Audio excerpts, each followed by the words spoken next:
ಮಂಗಳೂರಿನ ಸೋಮೇಶ್ವರದ ಉಚ್ಚಿಲದ ಖಾಸಗಿ ರೆಸಾರ್ಟ್ನ ಸ್ವಿಮ್ಮಿಂಗ್ ಪೂಲ್ನಲ್ಲಿ ಮುಳುಗಿ 3 ವಿದ್ಯಾರ್ಥಿನಿಯರು ಸಾವನ್ನಪ್ಪಿದ ಘಟನೆ ರವಿವಾರ ನಡೆದಿದೆ. ಮೈಸೂರು ಮೂಲದ 3 ವಿದ್ಯಾರ್ಥಿಗಳು ಮೃತಪಟ್ಟಿದ್ದಾರೆ. ಮೃತರನ್ನ ಕೀರ್ತನಾ ಎನ್, ನಿಶಿತಾ ಎಂಡಿ ಮತ್ತು ಪಾರ್ವತಿ ಎಸ್ ಎಂದು ಗುರುತಿಸಲಾಗಿದೆ.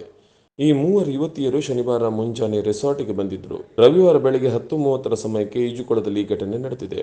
ಆರಂಭದಲ್ಲಿ ಓರ್ವ ಯುವತಿ ನೀರಿನಲ್ಲಿ ಮುಳುಗಿದ್ದು ರಕ್ಷಣೆಗೆ ಮುಂದಾಗಿದ್ದ ಮತ್ತೊಬ್ಬಾಕೆಯು ಮುಳುಗಿದ್ದ ಕಾರಣ 3ನೇ ಯುವತಿಯು ನೀರಿಗೆ ಇಳಿದಿದ್ದಾಳೆ. ಕೆಲವೇ ನಿಮಿಷದ ಅಂತರದಲ್ಲಿ ಈ ಘಟನೆ ನಡೆದಿದೆ.